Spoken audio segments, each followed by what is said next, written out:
Suatu sukacita yang besar tentunya dirasakan oleh saudara dan saya. Mengapa demikian? Oleh karena Allah terus menunjukkan kebaikannya di dalam kehidupan kita. Bukti nyatanya 1 minggu lagi Ia sudah memberkati, Ia sudah menuntun akan langkah kehidupan saudara dan saya, sehingga kita boleh tiba lagi pada saat ini untuk merenungkan kembali firman Tuhan lewat ringkasan pelajaran sekolah Sabat. Pelajaran keempat dengan tema Harapan Perjanjian Lama. Mari kita ikuti pelajaran berikut ini. Ayat tema sepanjang minggu ini, karena iman, maka Abraham tatkala ia dicobai mempersembahkan Ishak, ia yang telah menerima janji itu rela mempersembahkan anaknya yang tunggal, karena ia berpikir bahwa Allah berkuasa membangkitkan orang-orang sekalipun dari antara orang mati, dan dari sana ia seakan-akan telah menerimanya kembali. Ibrani pasalnya yang ke-11 ayat 17 dan 19. Kematian itu menyedihkan dan tidak wajar, oleh karena manusia tidak diciptakan untuk mati, tetapi oleh karena dosa, sehingga kematian itu harus ada oleh karena konsekuensi dari dosa tersebut. Dan kematian merampas akan kehidupan yang pasti dan tiba-tiba memutuskan hubungan antara manusia dengan Tuhan. Tetapi di Taman Eden, di tengah-tengah kegelapan dan keputusasaan, Tuhan memperkenalkan harapan. Ada harapan yang bersinar di mana tidak ada harapan, seperti bulan dan bintang membawa cahaya ke dalam kegelapan. Dan pengharapan ini dimulai dengan pencarian Tuhan akan Adam dan Hawa, dan pengumumannya bahwa Dia akan mengirimkan benih yang dijanjikan untuk mengalahkan iblis. Dan kita perlu mengetahui ini, bahwa harapan adalah hadiah dari Allah untuk saudara dan saya. Ada harapan kebangkitan bagi mereka yang setia kepada Tuhan. Mari kita tinjau secara singkat janji-janji pengharapan kebangkitan di dalam Perjanjian Lama lewat pelajaran kita berikut ini. Pada zaman Yesus, orang Saduki tidak percaya akan kebangkitan, dan Yesus menegur mereka. Ia katakan, "Kamu sesat, sebab kamu tidak mengerti kitab suci maupun kuasa Allah." Jika Tuhan memiliki kuasa untuk menciptakan, bukankah Dia juga memiliki kuasa untuk menghidupkan kita kembali? Selain itu, apa yang dikatakan Perjanjian Lama atau firman Tuhan ini tentang kebangkitan? Kita akan pelajari bersama mengenai melihat Sang Penebus diselamatkan dari kubur, didukung dalam hidup bangkit dari kematian, hidup kekal dan kematian kedua, dan kebangkitan orang benar dan orang jahat. Melihat Sang Penebus. Ayub 19 ayat 26 mengatakan, "Juga sesudah kulit tubuhku sangat rusak, tanpa dagingku pun aku akan melihat Allah." Ayub hidup dalam penderitaan yang mendalam karena penderitaan yang tidak adil yang dia alami. Ia adalah seorang yang saleh, jujur, takut akan Allah, dan menjauhi akan kejahatan. Tetapi kita tahu pengalaman kehidupannya, ia mengalami penderitaan bukan oleh karena dosa yang ia lakukan, tetapi atas izin Tuhan, setan mencobainya. Dia hanya ingin mati, tetapi dia tahu kematian bukanlah tujuan akhirnya. Oleh karena penderitaan demi penderitaan yang dia rasakan, dia masih memiliki iman kepada Tuhan. Dia mengenal penebusnya dan dia yakin bahwa dia akan mengalahkan maut. Ini adalah iman dari Ayub. Oleh karena dia mengetahui ada pengharapan di dalam kehidupannya apabila ia bersandar kepada Tuhan. Dia tahu bahwa meskipun tubuhnya akan memudar setelah kematian, dia akan dibangkitkan secara fisik. Ayub mengetahui akan janji ini, dan ia sudah mengetahui bahwa sejak manusia jatuh ke dalam dosa, Tuhan memberikan janji penebusan bagi umat-umat yang percaya kepadanya. Dia sangat ingin untuk akhirnya bertemu dengan penebusnya secara langsung setelah kebangkitannya. "Yang aku sendiri akan melihat memihak kepadaku, mataku sendiri menyaksikannya, dan bukan orang lain. Hati sanubariku merana karena rindu."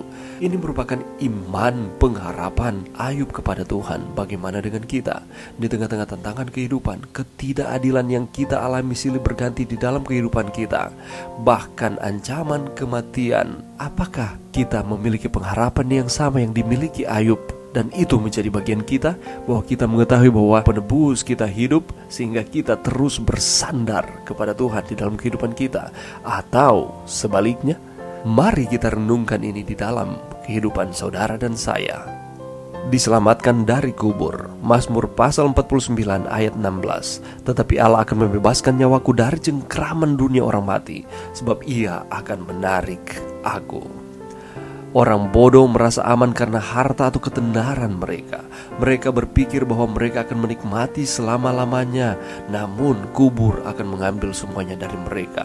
Berapa banyak di antara kita yang menitik beratkan kehidupan kita bukan kepada Tuhan, tetapi kepada harta ataupun ketenaran, posisi, jabatan, atau apapun itu. Firman Tuhan mengatakan bahwa segala sesuatu itu penting, tetapi itu bukanlah hal yang paling utama. Kita membutuhkan uang, tetapi bukan uang yang paling utama di dalam kehidupan kita. Kekayaan itu tidak salah. Justru firman Tuhan mengatakan berkat Tuhan seorang menjadi kaya. Tetapi yang menjadi salah adalah apabila kita memalingkan akan fokus kita kepada Tuhan dan hanya menitik beratkan kepada kekayaan sebagai tujuan utama akan kehidupan kita, ataupun apapun itu di dalam kehidupan kita, kita lepas daripada Tuhan, dan itu merupakan kesalahan. Karena pada akhirnya kubur akan mengambil semuanya dari saudara dan saya. Mereka tidak mempercayai Tuhan, jadi tidak ada yang dapat menebus mereka dan memberi mereka kehidupan setelah kematian. Mereka seperti hewan tanpa pertimbangan. Orang bijak tahu bahwa kuburan adalah takdir mereka, namun mereka juga tahu bahwa mereka memiliki penebus yang akan menebus mereka dari kuasa kubur.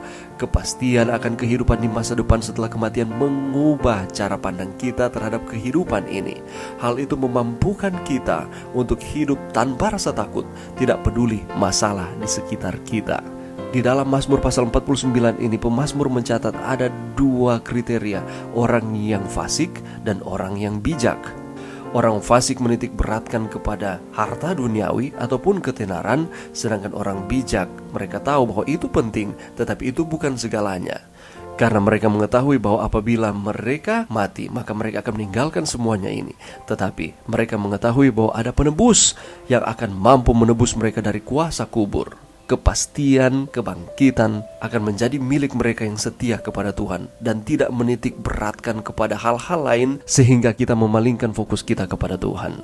Dan merekalah yang akan diselamatkan dari kubur manakala Tuhan datang pada kali yang kedua. Bagaimana dengan saudara dan saya? Didukung dalam hidup, bangkit dari kematian. Mazmur 71:20 mengatakan, Engkau yang telah membuat aku mengalami banyak kesusahan dan malapetaka, Engkau akan menghidupkan aku kembali, dan dari samudra raya bumi Engkau akan menaikkan aku kembali. Bagaimana kita dapat tidak takut ketika masalah, tantangan kehidupan terus mengelilingi akan kehidupan kita? Kita harus mengingat bahwa Allah telah mendukung kita bahkan sebelum kita lahir. Dia mengajar kita sejak pada masa muda kita. Tuhan adalah batu karang dan kekuatan kita, tempat perlindungan kita, kubu pertahanan saudara dan saya. Dia tidak akan membuang kita di masa tua kita. Dalam kesusahan dan kematian, Tuhan akan memberi kita hidup kembali dan akan membawa kita kembali dari samudra raya. Dengan kata lain, Dia akan memberikan kepada kita kebangkitan, dan Dia akan mengalahkan akan penderitaan, tantangan kehidupan, kesakitan yang datang di dalam kehidupan kita ketika kita hidup di dunia ini. Itu merupakan samudra raya, dan kita akan mengalami kehidupan yang diberikan oleh Tuhan. Tidak peduli berapa usia kita atau masalah yang harus kita hadapi, harapan kita tidak ditemukan di kehidupan ini, tetapi di kehidupan yang akan datang. Kehidupan kekal bersama Yesus pasti setelah Dia membangkitkan kita.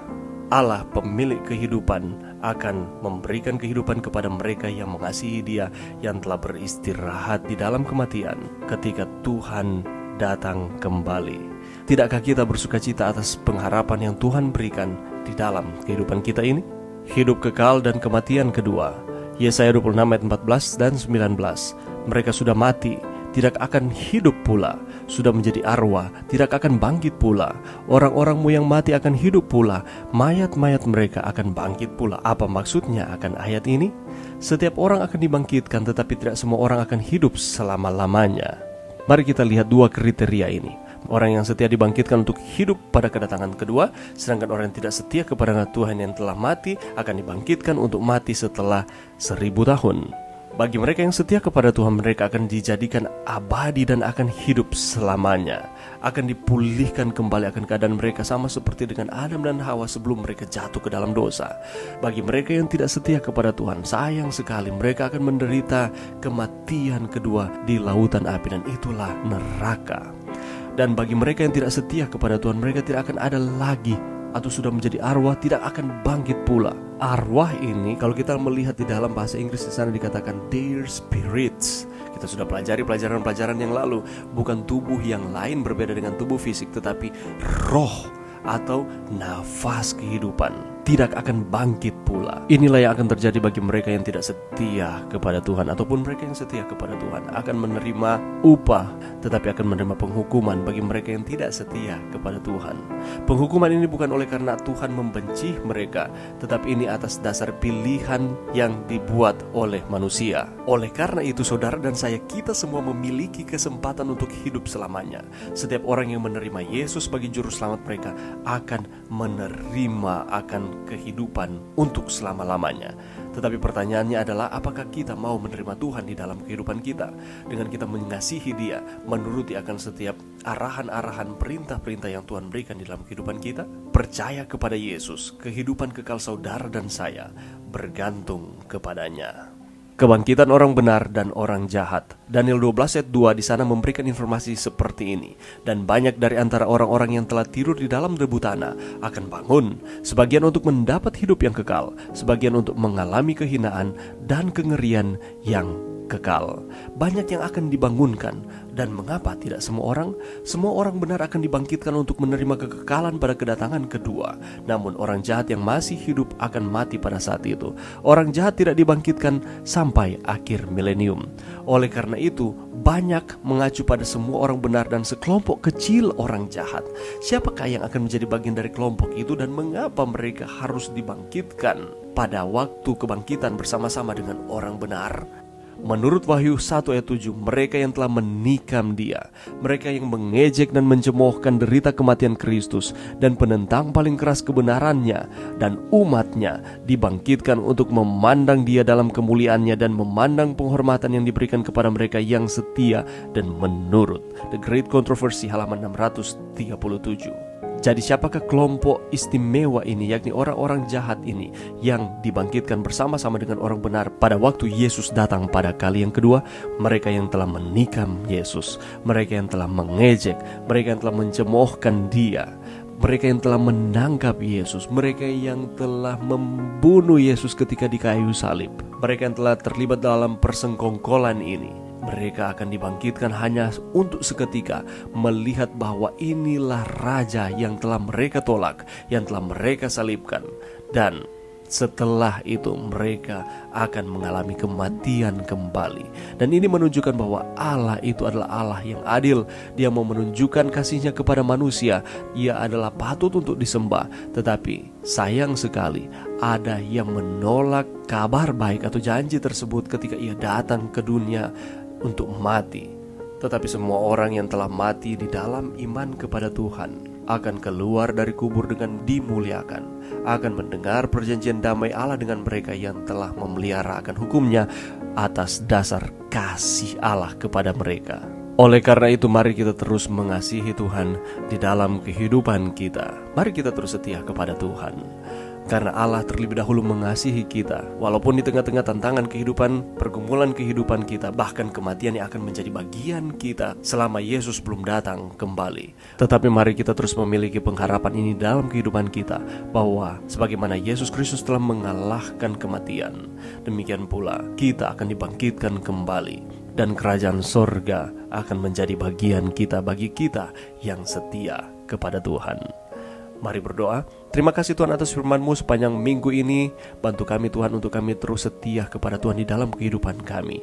Baik kami hidup maupun kami mati, kami mau ada di dalam Tuhan, karena ada janji kebangkitan bagi kami yang setia kepada Tuhan.